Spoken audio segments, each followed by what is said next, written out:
அல்ஹம்துலில்லாஹ். மனிதருக்குரிய அல்லாஹ்வின் நல்லடியார்களே, ஒவ்வொரு வருஷமும் ரமலான் மாதம் வருகிறது. ரமலானில் நாம் தராவீஹ் தொழுகிறோம். இந்த ரமலானுடைய இந்த தராவீஹ் தொழுகையை சற்று யோசிக்கும் பொழுது, போன வருஷம் ஆரம்பிக்கப்பட்ட அமல் அல்ல, அல்லது அதற்கு முந்தைய வருடம் ஆரம்பிக்கப்பட்ட அமல் அல்ல இந்த தராவீஹ் அமல். கிட்டத்தட்ட 1400 ஆண்டுகளுக்கும் மேலாக 1400 ஆண்டுகளுக்கு முன்பாக ஆரம்பிக்கப்பட்ட ஒரு உயர்வான அமல் தான் இதுங்க. நம்ம தொழுது உட்கார்ந்துருக்கிற இந்த தராவீஹுங்கிற இந்த அமல். இந்த அமலை ஆரம்பித்த மாபெரும் மாமேதை யாரு என்று யோசிக்கும் பொழுது, ஏன்னா ஏதோ தொழுவு நடந்தது தொழுகிறோம் அப்படிங்கிறது இல்லாம இந்த தொழுகை சம்பந்தமான ஒரு சில விஷயங்களும் தெரிந்து கொள்ள கடைபிடிக்கிறீர்களே.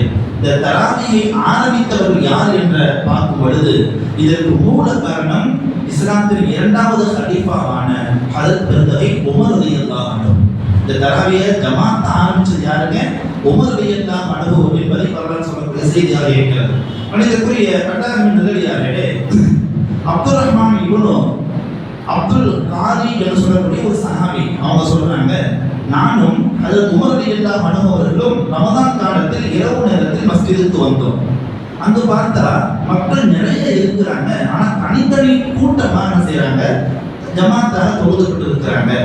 இதையெல்லாம் பார்த்த உமர் ரலியல்லாஹு சொன்னாங்க, இவர்கள் அனைவர்களையும் ஒரே ஜமாத்தாக நிற்பாட்டி அவங்களுக்கு இமாமாக ஒரு ஹாஃபலை நிற்பாட்டினா நல்லா இருக்குமே, எனக்கு மனசு ரொம்ப பிடிச்சமா இருக்குதுன்னு சொல்லிட்டு இருக்கிறாங்க. அப்படி சொல்லிட்டு இருந்த பிறகு மஷ்வரா செய்யறாங்க. கடைசியில உபை இப்னு கஅப் ரலியல்லாஹு அன்ஹு, உபை இப்னு கஅப் ரலியல்லாஹு அன்ஹு என்ற ஒரு சஹாபியை ஹாஃபிலாக நிறுத்தி ஜமாத்தாக இருக்கிற அனைத்து மக்களையும் ஒன்றிணைந்து தொழுக வைக்கிறாங்க. அன்பிற்குரியவர்களே, அதுக்கு பிறகு சில நாள் கழித்து மீண்டும் மஸ்ஜிதுக்கு வந்து பார்க்கும் பொழுது உபை இப்னு கஅப் ரலியல்லாஹு இமாமாக நின்று ஹாஃபிலா நின்று தொழுக வைக்கிறாங்க. ஆயிரக்கணக்கான மக்கள் என்ன செய்றாங்க, ஒரே ஜமாத்தாக ஒன்றிணைந்து நின்று தொழுகிறாங்க.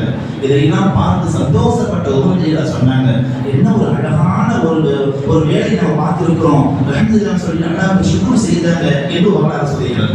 அன்பிற்குரியவர்களே, ஸல்லல்லாஹு அலைஹி வஸல்லம் காலத்தில் ஆரம்பிக்கப்பட்ட ஒரு தராவீஹாக இருந்தாலும் இது கடமையாகிறமோ என்று என்ன செஞ்சாங்க ஸல்லல்லாஹு அலைஹி வஸல்லம், அதை தொடர்ந்து தொழாமல் விட்டுட்டாங்க. ஆனா அந்த அமலை ஜமாத்தாக ஆரம்பித்தது யாரு என்று சொல்லி பார்க்கும் பொழுது யார் ஆரம்பிச்சா?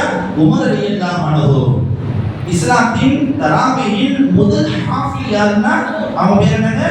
உபை இப்னு கஅப் ரலியல்லாஹு அன்ஹு.